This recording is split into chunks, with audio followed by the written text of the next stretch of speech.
Hello, I am Philip Cunningham, MLIS candidate at Pratt Institute. I would like to thank you all for inviting me to give this presentation on mobile apps for veterans. First, allow me to tell you a little bit about myself. I was raised an Army brat. I grew up on a military base, the son of two soldiers, and I am very familiar with veteran support. I was formerly a member of the DAV Auxiliary Group, the Disabled American Veterans local chapter in my home in Manhattan before the local chapter folded. My advice to veterans is use the services. Seek help for anything, not necessarily because you think you need it, but because it is there. It is provided for you, whether you choose to use the tools provided or not. And with this fairly recent initiative by the Department of Veteran Affairs and Department of Defense, services are now easier than ever to use. The new models of care program started in the past few years has been designed to allow for the treatment of veterans in their home rather than having to go to a VA hospital. All right, so I'm going to go ahead and get started on telling you guys about the apps that are available to veterans and their families, because this program, NMOC, has produced some amazing apps. But before I get started, I just want a small disclaimer. The apps that I'm going to present here are what is available from the Google Play Store for the Android and Chrome operating system. This does not include what is available from the App Store for Apple operating system. For the most part, they have the same apps offered. Sometimes they're developed for Apple OS and then transferred over to the Android market, or they're available on the Android market first and then transferred over to the Apple market. But since I myself use the Android operating system, that is what I'm going to be presenting here today. Okay, first things first, I want to talk about finding the right apps, or knowing which apps are supported, VA supported, and which are not. There are numerous apps that say they are for veterans, but only a few have thus far met the VA's mobile application certification process. That doesn't necessarily mean that the apps that aren't VA approved are malicious in any way. It just simply means that they're not officially veteran certified. For example, there's an app for like the Ohio veterans, which is great and applies to people in Ohio, but it's not necessarily federal VA approved because it doesn't apply to everybody throughout the states. You know, what I'm showing here is the apps in the Google Play Store available when I made a search for veteran. And if you can tell, only one of the top results is actually VA certified, and it appears under its commercial copycat. So it's very important to be able to know what the right apps are. There happens to be a long list of guidelines for developers who want to develop an application to be provided for veterans, anything from the roles and responsibilities of the application to a software development lifecycle, as well as a sustainment plan, regardless of its source of complexity.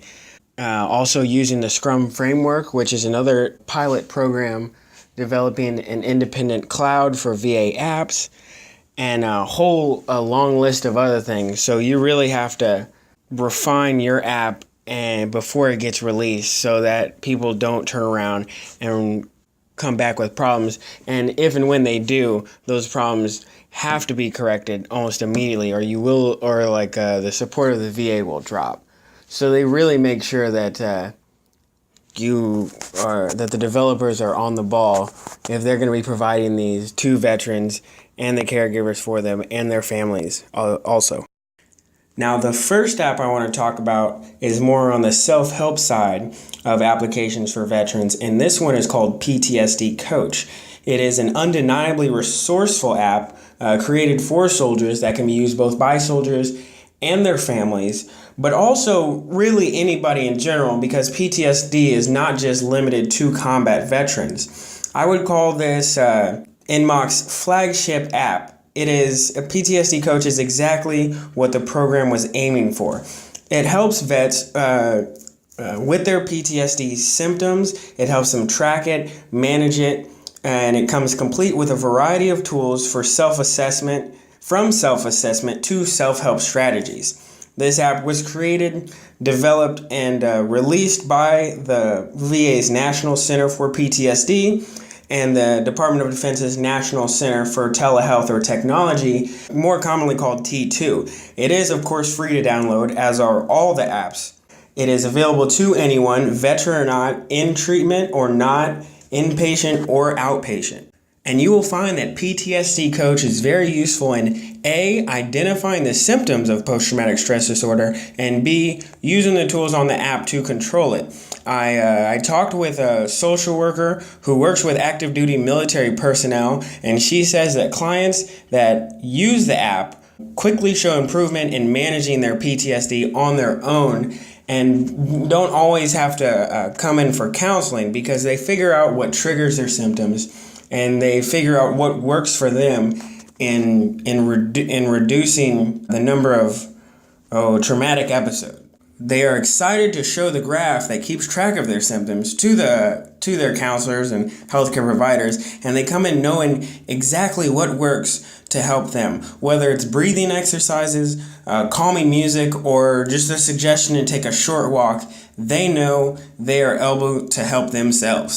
And PTSD Coach was the first app to be released by the VA, and it was released under the Department of Veteran Administrations. All other apps since are being released under the name T2, which is the shorthand for the National Center for Telehealth and Technology. Now, any app developed by T2 is obviously trustworthy. As of now, there are 14 apps available from T2, some currently in their testing stage, and this certainly doesn't mean that they are faulty. They are simply newer apps that are still being refined, and I would absolutely encourage vets and those around them to use those tools and provide feedback, because PTSD Coach, while still being developed, developers, doctors, and psychologists asked veterans how they knew they were having a traumatic episode, what they would do to calm it. So basically, the VA asked veterans what worked for them and then brought it all together in that app. So feedback is very important. And I'm going to go ahead and continue on with other apps available by T2. Let's see, Breathe to Relax is a portable stress management tool, and another excellent application. And once again, this is not just for veterans, but really for anybody. Breathing exercises doesn't have to be limited to military personnel. And related to that is Tactical Breather, but that one has more focus on controlling heart rate, concentration, and other responses to one's body during stressful situations. It was based off a book published by a Army colonel. So this is good training for active duty personnel who are deployed, as well as for people who come back home, as well as for veterans, as well as for their families, as well as for just anybody. And going on, T2's Mood Tracker is an app for tracking a user's emotional experience. This one focuses on issues like anxiety, depression, head injury, PTSD, and stress in general. But it also allows users to add customized scales. Then the Mood Tracker is designed to be used by vets to share with their healthcare provider and relate to them information on patterns, on how they're feeling, and to help evaluate the impact of daily events on their mood and also the effects of treatment on their mood. I won't go into extensive detail on all of these. Anybody can go to the T2 website, which I will have displayed at the end of the presentation, and see what all of the apps can do. But I'll go into a few more real important ones. Let's see, the MTBI Pocket Guide is for both caregivers and healthcare providers of veterans, that acts more as a quick reference guide for a traumatic brain injury and has in there quick assessment and quick treatments that a healthcare provider can provide in the home. And BioZen is one I want to talk about, because this is one of those apps I mentioned before that is still in testing.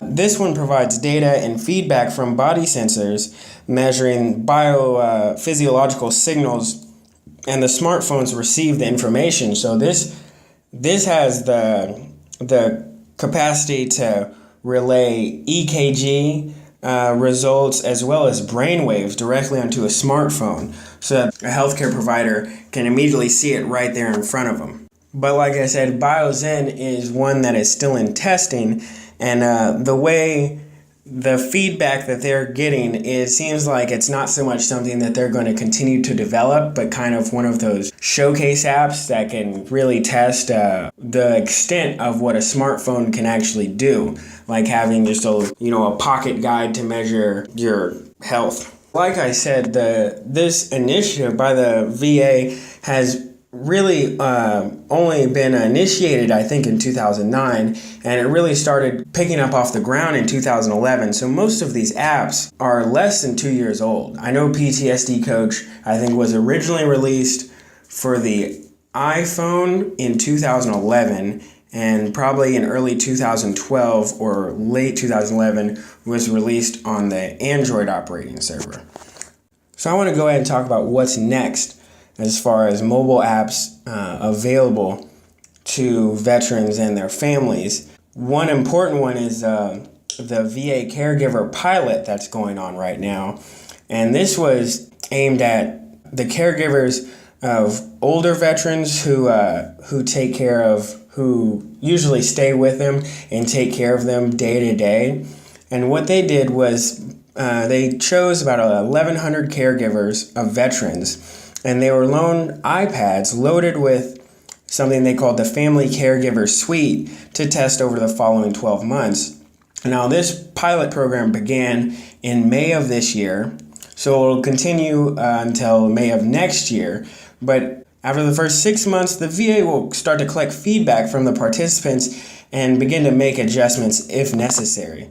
Now, the Family Caregiver Suite includes a lot of apps like Care for Caregiver, Health Advocate, Health Assessment, a Journal, Notifications and Reminders, Pain Coach, the PTSD Coach app, RX Refill, and Summary of Care.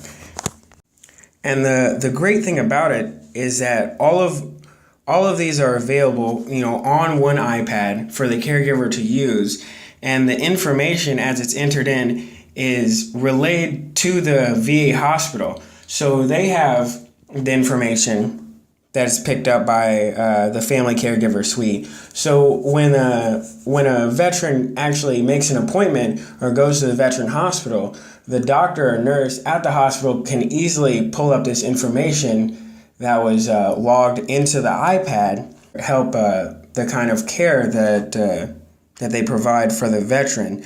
And ideally, after evaluation and after the pilot's over by summer next year, we hope to see this program extended to all veterans and caregivers. And the way the VA is saying right now, this should probably be enacted by the end of next year, which is relatively quickly, thinking about it, that they would test it beginning the summer of this year, and it would be available to everybody by the end of next year. And that's absolutely fantastic. There are additional pilot programs going on under the VA Mobile Health Initiative. Two of them are just the VA Mobile Health Appointment and Request app, and there's also the VA Mobile Health My Story app, which is interesting because it identifies what's important in terms of the user's life and wellness goals, and then helps implement a plan to achieve those goals, which is a very personalized method of care. Now, clearly, in light of recent events, I should probably talk about the government shutdown. It's either been the setup or punchline of a lot of jokes, but I understand there is a serious concern over funding and benefits. In general, I would say not to worry. The armed forces is definitely not going to lose any funding, and services for active and retired military personnel will not lose funding, because one thing that the VA has seen is less veterans having to come to the hospital and a decrease in extended stays because they are able to receive the treatment they need at home. So the development of these apps has actually lowered the cost for the VA, and there is no way that they would ruin such a good thing they have going for them. What I would say it could affect are the pilot programs. And for instance, the Family Caregiver Suite, which they still say should be extended to all by the end of next year, I wouldn't be surprised to see that delayed for a bit. But overall, I do want to say that there are a lot of good apps for veterans, and there's a lot of apps that are up and coming that are currently being developed right now that are trying to meet the VA certification program so that they can be sponsored by the Department of Veteran Affairs and the T2 Center. And once again, I would want to thank you all again for inviting me to come speak. And here's a list of references, but also the sites, the Google Play Store, the Department of VA website, and the T2 Health website, which can provide more information on these apps, other apps still in testing and still in beta, and other initiatives as they come about. It's constantly being updated because they're really putting a lot of effort into this, and it's really good to see what they're trying.